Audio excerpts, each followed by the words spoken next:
ஒழிப்போம், இயற்கையை பாதுகாப்போம். சேலம் மாவட்டத்தில் நடைபெறும் நிகழ்ச்சிகள், முக்கிய செய்திகள், திருவிழாக்கள், அரசியல் செய்திகள், ஆன்மீக செய்திகள் அனைத்தும் தெரிந்து கொள்ள சேலம் நியூஸ் டுடே சேனலை சப்ஸ்கிரைப் செய்யவும். ஒவ்வொரு வருடமும் ஜூலை 12ஆம் தேதி நம்ம காகிதப்பை தினமா கொண்டாடிட்டு இருக்கோம். ஏன்னா மரங்களை வளர்ப்போம், காகிதங்களை பயன்படுத்துவோம்ங்கிறத மட்டும் சொல்றோம். ஆனா இன்னைக்கும் பாலித்தீன் பைகள் நடமாட்டத்துலதான் இருக்கு, புழக்கத்திலையும் இன்னைக்கும் கொண்டு வந்துட்டு இருக்காங்க. முடிஞ்ச வரைக்கும் ஒரு 50% வரைக்கும் பேப்பர் பேக் வந்துட்டு இருக்கு அப்படின்னு பார்த்தா அது கம்மியா தான் இருக்கு. ஏன்னா நம்ம குழந்தைகள் இடத்துல கொண்டு போய் சேர்த்தாதான் அது வீடுகளுக்கு போய் சேரும். அந்த வீடுகள்ல இருக்கிற விஷயங்கள் கடைகளுக்கும் கை கொடுக்கும். அப்படி இருக்கக்குள்ள குழந்தைகளுக்கு இதை நாங்க சொல்லி தரதுல வெறும் விமர்சையாவே நாங்க அதை கொண்டாடுறோம். ஒவ்வொரு வருடமே நம்மளுடைய ராணி ரத்னா மழலையர் பள்ளி நமக்கு அந்த குழந்தைங்களுக்கு அந்த இனிஷியேட்டிவ் எடுக்கிறாங்க. அவங்க மூலியமா இந்த பக்கத்துல இருக்கக்கூடிய மக்களுக்கு அந்த செய்தி போய் சேருது. அந்த வகையில நம்மளுடைய காகித பைகளை பயன்படுத்தணுங்கிறது குழந்தைங்க அவங்க பெற்றோர் வரைக்குமே கொண்டு போய் சேர்க்கிறாங்க. இதன் மூலியமா கடைக்காரர்களுக்கும் ஒரு விழிப்புணர்வு கிடைக்குது. ஒவ்வொரு வருடமுமே கொண்டாடப்படக்கூடிய இந்த நாளை அனைத்து மக்களுமே ஒன்றாக இணைஞ்சு கொண்டாடினா இது ஒரு விழிப்புணர்வுக்காக மட்டும் இல்லாமல் புழக்கத்திலும் கொண்டு வர வேண்டிய ஒரு நல்ல விஷயமா இதை கருத்தில் கொண்டு நம்ம செய்யணுங்கிறத நாங்க மேற்கொள்கின்றோம். முடிந்தவரை நெகிழி பைகளை தவிர்ப்போம், காகித பைகளை பயன்படுத்துவோம். ஏன்னா வெறும் 5 நிமிஷம் தான் ஒரு பேக் பண்ண நமக்கு ஆகுது.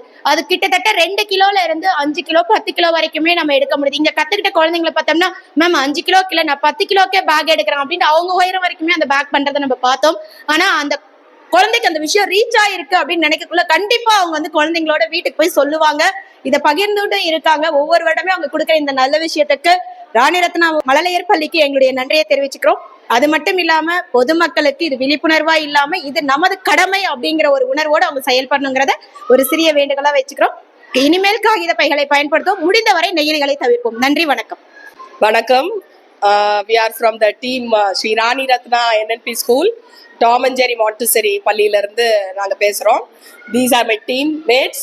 இவங்க என்னோட staffs and she's my close one, Hemlata ma'am, and she too, and she is my staff.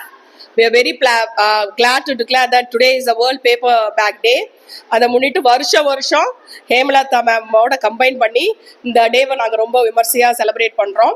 Along இன்னைக்கு பார்த்தீங்கன்னா நியர்லி ஒரு 70 ஸ்டூடெண்ட்ஸ் நம்மளோட ஸ்டூடெண்ட்ஸ் பேப்பர் பேக் செஞ்சு எல்லா பக்கத்தில் இருக்க நெய்பர்ஹுட்டுக்கெல்லாம் டிஸ்ட்ரிபியூட் பண்ணாங்க. we are very happy to be a part of this paper bag day. அதுவும் இல்லாமல் எதுக்கு இதை இனிஷியேட்டிவ் எடுக்கிறோம்னா உங்களுக்கே தெரியும், in order to save earth we are taking up this initiative. we are in the mode of avoiding plastics and take up the paper bags. Thank you. Avoid plastic bags, use paper bags. Save Earth. உலக காகித தினத்தை முன்னிட்டு எங்க பள்ளியில் காகித பையை பயன்படுத்தணும் என்ன சொன்னாங்க. நாங்க மாணவர்கள்லாம் சேர்ந்து காகித பையை பயன்படுத்துறோம். நீங்களும் இந்த மாதிரி காகித பையை பயன்படுத்துங்க. காகித பை பயன்படுத்தினீங்கன்னா மண்ணில் மக்கிடும். ஆனா பிளாஸ்டிக் பை பயன்படுத்துறோம்னா அது மண்ணில் மக்காது, சில ஆண்டுகள் ஆகும். ஆனா பிளாஸ்டிக் பேக்கை யூஸ் பண்ணாதீங்க, துணி பையை யூஸ் பண்ணுங்க. நன்றி, வணக்கம். Salem Linemedu Sri Rani Ratna nursery primary school 5ஆம் வகுப்பு படிக்கிறேன். காகித தினத்தை முன்னிட்டு எங்க ஸ்கூல்ல காகித பையை செய்ய சொல்லியிருக்காங்க. அதனால சுற்றுச்சூழல்லாம் நல்லா இருக்கும். எல்லாரும் பாலித்தீன் பேப்பர் யூஸ் பண்றதுனால மாசடையுது. அதனால எல்லாரும் பேப்பர் பேக் யூஸ் பண்ண சொல்லி கேட்டுக்கிறேன். நன்றி.